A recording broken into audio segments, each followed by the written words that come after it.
সেনা কর্মকর্তা জিয়াউল আহসান। জিয়াউল আহসান 1030 জন মানুষকে হত্যা করেছে। 1030 জনকে গুমসহ হত্যা করে।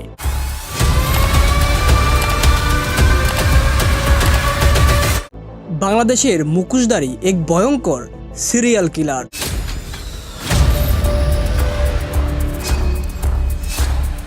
জানলে অবাক হবেন, নিজের অবস্থান ঠিক রাখার জন্য, নিজের ক্ষমতা ধরে রাখার জন্য সামনে যে বাধা হয়ে দাঁড়িয়েছে তাকেই দুনিয়া থেকে সরিয়ে দিয়েছে।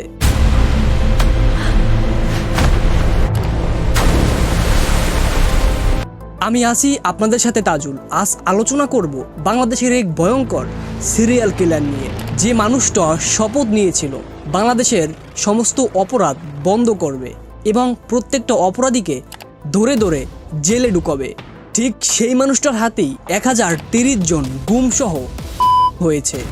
আপনার একটা লাইক আমাদের অনেক মোটিভেট করে। নেক্সট ভিডিও দেখার জন্য চ্যানেলটা অবশ্যই সাবস্ক্রাইব করে দিয়ে। কিভাবে বাংলাদেশের শীর্ষ সন্ত্রাসী হয়ে উঠল, এ ঘটনা খুঁজতে আমাদের অনেক পিছন থেকে শুরু করতে হবে। 4 ডিসেম্বর 1970 বরিশাল বিভাগের ঝালকাঠির মহকুমায় জন্মগ্রহণ করেন আহসান। তার বাবা ছিল নাসির উদ্দিন আহমেদ, বাংলাদেশের ছাত্রলীগের অন্যতম প্রতিষ্ঠাতা। এমনকি সে সময়ে বঙ্গবন্ধু শেখ মুজিবুর রহমানের সহযোদ্ধা ছিলেন, একজন রাজনীতিবিদ ছিলেন। আহসান প্রাথমিক ও মাধ্যমিক শিক্ষা বরিশাল স্থানীয় স্কুল অ্যান্ড কলেজ থেকে শেষ করেন। পরবর্তীতে তিনি 1989 সালে বাংলাদেশের মিলিটারি একাডেমিতে যোগ দেন এবং 1991 সালে 21 জুন বাংলাদেশের সেনাবাহিনী অফিসার হিসাবে যোগদান করেন। 2009 সালের 5 মার্চ র্যাবের উপ অধিনায়ক মেজর ছিলেন। তিনি একই বছরে লেফটেন্যান্ট কর্নেল পদে উন্নীত হন এবং 27 আগস্ট 2010-এ র্যাবের গোয়েন্দা শাখার পরিচালক হিসাবে দায়িত্ব গ্রহণ করেন। কর্নেল পদে পদোন্নতি পেয়ে 2013 সালের 7 ডিসেম্বর তাকে র্যাবের অতিরিক্ত মহাপরিচালক অপারেন্স বানানো হয়। তিনিই ছিল একমাত্র সেনা কর্মকর্তা যিনি সর্বোচ্চ সময়ের জন্য বাংলাদেশের সেনাবাহিনীর বাইরে থেকেছেন। আহসান গত 7 বছরে বেশ কয়েকটি অপারেশনের নেতৃত্ব দিয়েছেন। নারায়ণগঞ্জ 7 মার্ডার মামলায় প্রধান আসামি নূরকে কলকাতা থেকে ফিরিয়ে আনার আহসানের প্রচুর অবদান ছিল। সেই সময় আহসান কর্নেল তারেককে এবং মেজর আরিফ হোসেনকে নারায়ণগঞ্জ সিটি কর্পোরেশনে নজরুল ইসলামকে করার নির্দেশ দেন। যদিও আহসান এই বিষয়ে জড়িত থাকার কথা সরাসরি অস্বীকার করেছেন। এর পাশাপাশি একে একে আরও 3টে অভিযোগ ওঠে। 2011 সালের 11 জুলাই রাতে গাজীপুর সদর থানা প্রোবাইলে সড়কের পাশে আহসানের সরাসরি উপস্থিতিতে নজরুল সহ আরও 3 জন হয়। দ্বিতীয় অভিযোগের সময়কাল ছিল 2010 থেকে 2013 সালের ভিতরে। এই ঘটনায় বরগুনা পাথরঘাটা উপজেলায় চরদোয়ানি ইউনিয়নে খালগেসা বলেশ্বর নদীর মোহনায় নজরুল শেখ সহ আরও 50 জনকে অভিযোগ ওঠে। ঠিক তৃতীয় অভিযোগেও 50 জনকে হত্যার অভিযোগ আনা হয়েছিল। জিয়াউর আহসান পিলখানায় 57 জন সেনা কর্মকর্তা সহ মোট 74 জনকে করেছিল। সাবেক সেনা কর্মকর্তা মেজর অফ জিয়াউর রহমান বলেন, আরও পিলখানার ভিতরে এক সেনা কর্মকর্তা দিয়ে একটি কবর খুঁড়তে বাধ্য করা হয়েছিল। পরে সেই কবরের পাশেই তাকে গুলি করে সেই কবরেই মাটি চাপা দেওয়া হয়। সাবেক কর্মকর্তা মেজর জিয়াউর রহমান বলেন, এই ঘটনা ঘটার পর আমি শুধু একটু দাবি করেছিলাম প্রধানমন্ত্রী পিলখানায় আসতে কেন ভয় পায়, তার এখানে এসে এই ঘটনার ব্যাখ্যা দেওয়া উচিত। আমরা আমাদের দাবি তুলে ধরতে চেয়েছি, বলতে চেয়েছি পিলখানার ঘটনায় আমাদের কাছে প্রমাণও আছে, শুধু আমাদের অনুমতি দিন। আমরা জড়িতদের জিজ্ঞাসা করি এই পিলখানার একটা সুস্থ তদন্ত হোক। সেই সময় যারা সুস্থ তদন্তের জন্য শেখ হাসিনার কাছে দাবি করেছিল তাদের প্রত্যেকের নাম তালিকা করা হয়। পরবর্তী সময়ে তাদের নানাভাবে হেনস্থা করা হয়েছিল এবং এই তালিকাটা অনেক বড় ছিল। এক সাক্ষাৎকারে সজীব ওয়াজেদ জয় শেখ হাসিনার পুত্র বলেছিল, বাংলাদেশের সেনাবাহিনীতে 2001 থেকে 2006 সাল পর্যন্ত 35% ইসলামী উগ্রবাদীদের নিয়োগ দেওয়া হয়েছিল। 2009 সালের 3 নভেম্বর পিলখানার ভিতর থেকে মেজর জিয়াউর রহমানকে চোখ বেঁধে তুলে নিয়ে যাওয়া হয়। এমনকি 7-8 দিন পর্যন্ত জানতই না সে কোথায় আছে। এরপর চোখ খোলার পরে দেখে জিডিএফআই এর কার্যালয়ে বসা আছে, তার পাশে আরও কয়েকজন সেনা কর্মকর্তাও বসা আছে। তখন জিয়াউর রহমানকে ইসলামী উগ্রবাদী বানানো হয়। এক পর্যায়ে জিয়াউর রহমানের বিরুদ্ধে তখন অনেক অভিযোগ আনা হয়।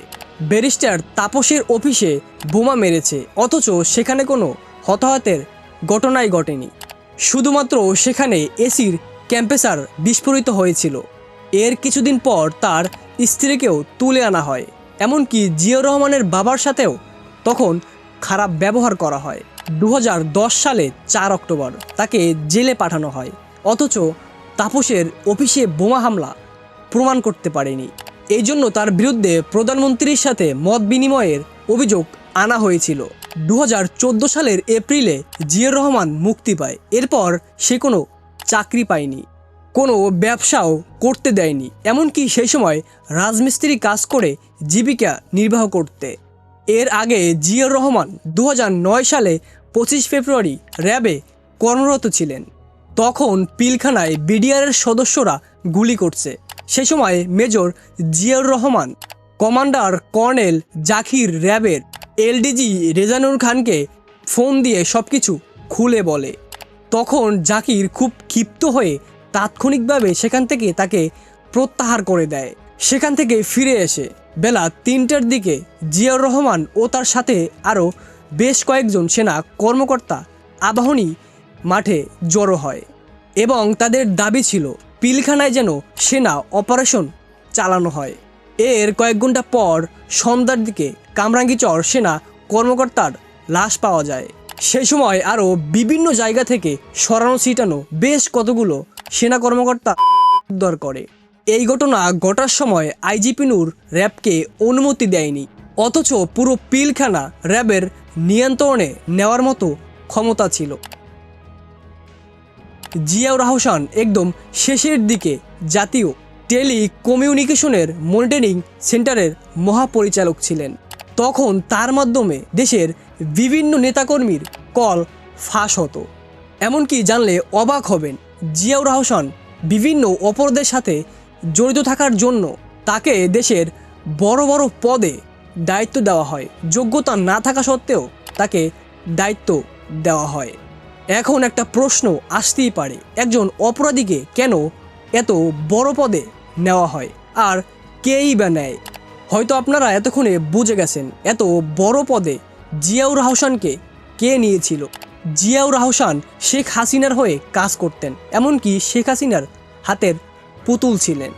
পুরো দেশে জিয়াউর আহসান অপরাধের সাথে লিপ্ত থাকলেও একটা সরকারি কর্মকর্তা, এমনকি তিনি শুধু সরকারি কর্মকর্তাই ছিল না, পুরো সরকারের সাথে হাত মেলানো ছিল। সেই সময় তিনি যত অপরাধী করুক না কেন তা ধামাচাপা পড়ে যেত। জোরপূর্বক গুম ও সহ বিভিন্ন অপরাধ করে আসতে থাকলো জিয়াউর আহসান। এমনকি 2024-এ আন্দোলন চলাকালে শেখ হাসিনার নির্দেশে কয়েকশো মানুষের জীবন শেষ করে দেয়। এমনকি আন্দোলন চলাকালে বিভিন্ন নেতাকর্মীর কল রেকর্ড ফাঁস করে দেয়। রাজনৈতিক ব্যক্তি থেকে আওয়ামী লীগ সরকারের জন্য হুমকি, এই সমস্ত নেতাকর্মীর কল রেকর্ড ফাঁস করে দিত। বৈষম্যবিরোধী ছাত্র আন্দোলনের সময় যতবার ইন্টারনেট বন্ধ করা হয়েছিল তা জিয়াউর আহসানের নির্দেশে বন্ধ করা হয়েছিল। ছাত্র আন্দোলন চলাকালে 17 জুলাই রাত থেকে মোবাইল ইন্টারনেট ও 18 জুলাই রাত 9টার দিকে ইন্টারনেট বন্ধ করা ছিল, তা সম্পূর্ণ জিয়াউর আহসানের নির্দেশে। টানা 5 দিন ইন্টারনেট বন্ধ ছিল। এর ভিতর শুধু মোবাইল ইন্টারনেট বন্ধ ছিল 10 দিন। সামাজিক যোগাযোগ মাধ্যম ফেসবুক ইন্টারনেট ভিত্তিক সাথে হোয়াটসঅ্যাপ অ্যাপের মতো যোগাযোগ মাধ্যম বন্ধ ছিল 13 দিন। জিয়াউর আহসানের বিরুদ্ধে অসংখ্য ব্যক্তিকে গুমসহ অভিযোগ আনা হয়েছে। জুলাই অভ্যুত্থানে যে মানুষ হাসিনার বলি হয়েছে তা সবই আহসানের নির্দেশে হয়েছে। জুলাই 5 আগস্ট শেখ হাসিনা পতনের পর 6 আগস্ট জিয়াউর আহসানকে চাকরি থেকে বরখাস্ত করা হয়েছিল। তিনি চাকরি জীবনে শেখ হাসিনার নির্দেশে 1030 জন গুমসহ খুন করেছে। আহসানকে চাকরি থেকে বরখাস্ত করার পর দেশ থেকে পালানোর চেষ্টা করেছিল। হযরত শাহজালাল আন্তর্জাতিক বিমানবন্দর থেকে তাকে আটক করে। বুধবার 7 আগস্ট প্রথম তাকে আটকের পর 10 দিনের রিমান্ড দিয়েছিল।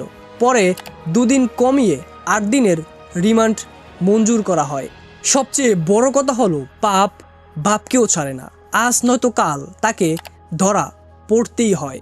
এই পুরো হিস্টোরিটায় আমার মনে হয়েছে হাসিনার থেকেও জিয়াউর আহসান বড় খুনি। কারণ হাসিনা শুধু নির্দেশ দিছে আর জিয়াউর আহসান নিজেই শ্যুট করছে। এমনকি জিয়াউর আহসানের সাথে যে কর্মকর্তা ছিল তাদের দিয়েও শ্যুট করিয়েছে। এই পুরো কেসটায় আসলে আপনার মতামত কি তা অবশ্যই আপনি বলে যাবেন। আর হ্যাঁ, শেখ হাসিনা পতনের পর এখন বর্তমানে দেশ ভালো চলে নাকি শেখ হাসিনার আমলের থেকেও আরও খারাপ চলে সেটাও আপনি বলে যাবেন। আজ এখানেই শেষ করছি। দেখা হবে অন্য একটা ভিডিওতে। সবাই ভালো থাকেন, সুস্থ থাকেন, নিজের খেয়াল রাখেন।